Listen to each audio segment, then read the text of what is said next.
It's back to school season, and my German has been a little rusty. Time to fix that. I used to freeze every time I had to speak German. My brain went blank, I panicked, and all I could think about was, what if I make a mistake? They're going to think I'm an idiot. Learning German has been anything but smooth. Between work, studies, and language learning, my progress has been irregular. If you've ever lived abroad, you might know this feeling. 3 years ago, I moved to Germany for work and I taught myself the language instead of taking courses because I was terrified of attending an in-person course. Despite those challenges, I reached the B2 level at the end of 2024.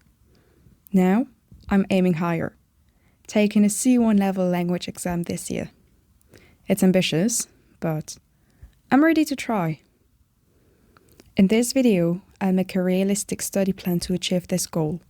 From schedule to resources, I'll show you how I plan my study sessions while trying to maintain a work-life balance.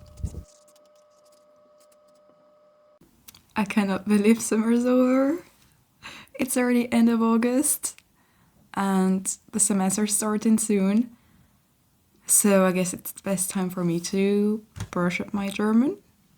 What I'm going to do once the semester starts is I'm going to focus on shorter sessions, but more often. So I will do 3 grammar or proper studying sessions per week, and each session will be between 30 and 45 minutes. I'm trying to focus on 2 main areas. It's writing. I like to write more formally, so, for example, formal emails or letters. I will mostly use those for work, so I need to know them. The second area that I'm going to focus on is speaking. That's a long story, but last time I had to give a presentation in German, I panicked and then I switched to English. So I gave my presentation in English, which was fine. Everyone got it, but I was very disappointed in myself that I couldn't do it in German. And so for the C1 certification, I don't necessarily need to give academic presentations, but personally, I want to be able to do it. So that's what I'm going to focus on. Once the semester starts, it will be insane. I will have so much work to do. So what I'm planning on doing is something I haven't done before, but now I realize I should have. It's basically using my hobbies to learn the language. So I will continue doing what I like. I would like reading, like knitting, I like playing board games, but I will try to do these things in German, so in my target language. I don't know how this is going to go because I have never done it, but I guess it's a good way to learn, and if I enjoy already doing these things, maybe the learning process will be easier for me. So that's the goal. So if you're getting back into a language like me, here are some tips. First of all, I would make my goals clear. What area do you want to focus on? What do you need? What are your goals? For me, I know I need to focus on writing for work and on speaking to give presentations. So I will tailor my plan to those goals and try to achieve them. I can give you is start small, but stay consistent. I know when you start learning language or when you get back to it, it's very tempting to start with those huge study sessions that last 2, 3, 4 hours, even more. But in the long run, it's very hard to keep up. So maybe focus on 20 to 30 minutes a day if you can, maybe less, but do it extremely regularly, as much as you can, and that's what's going to help you the most. If you notice after a week or 2 that you can't keep up with those 3 or 4 hour long sessions, you might lose motivation and give up on the language again. Something I notice works for me, it's combining different structures or combining different types of learning activities. For example, you can work with your textbook or your grammar lesson, and then on the side you try something fun or something authentic. For example, play board games, listen to a song, listen to a podcast or something like that, something you enjoy. That's the goal. That way you can stay motivated, make progress, and learn the language in an authentic way. And last but not least, it's something I didn't do at first and I wish I had done it. It's to track your progress in a visible way. You held a short conversation in your target language. You wrote down your shopping list and you got all of the articles correct. Or, I don't know, you went to a debate club, you listened to a 20-minute long podcast and you understood 90% of it. Those are small things that you think have no importance, but everything piles up. It's nice when you can see your progress, so try to track it, maybe keep a sheet of paper in your planner or an app on your phone in your notes, something you can write down what you achieved, and you can actually see it, because it's very easy to get unmotivated when you learn a language and you feel like you're not making any progress.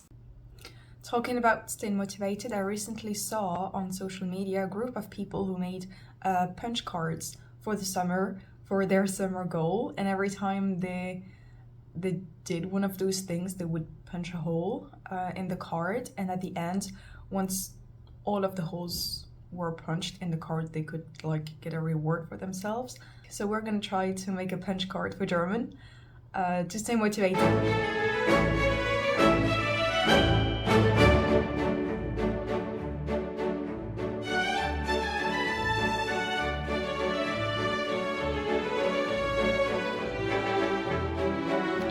This is not really what I had in mind, so we're gonna try again.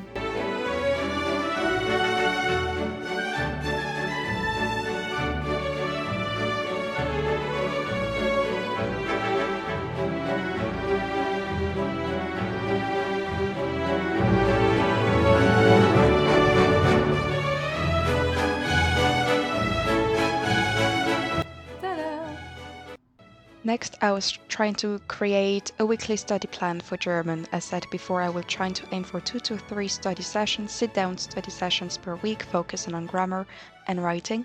And the rest of the week, I will try to include authentic activities, for example, attending a book club or attend a fitness class or read a book or read an article.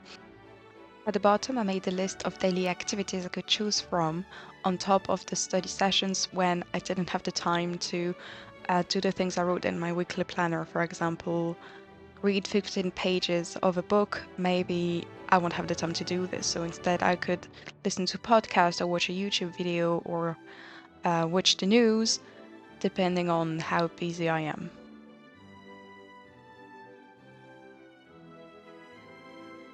And you can just practice your language in a very authentic way, first of all, because you already speak with someone who knows the language. Maybe I should explain what a tandem partner is. So a tandem partner is a person that you meet with regularly, for example, twice a week, once a week, and you practice the language with it. So that person already speaks the language, your target language, and you speak their target language. That way, so most of the time you're native, but not always. It's not always the case, and it does not have to be always the case. And the goal is, when you meet up, you talk for 50% of the time in one language and 50% of the time in the other language. So it's not really structured. You don't have any specific goals or topics you talk about. You might want to make a list, you might want to make your goals clear, and you're just here to exchange, to talk, to practice. There is no pressure, no grade pressure, no certificate pressure. Having a tandem partner can be extremely fun if you find the right person, and you might even make a friend. Now that we have a plan, we need to act on it. So let's get started with the very first lesson of the C1 level.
Okay, let's check.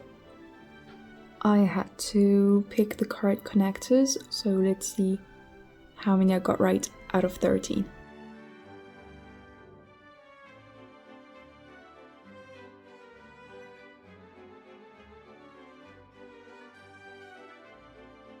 I hope you enjoyed this video, and if you did, please share it with a friend. Thank you so much for watching.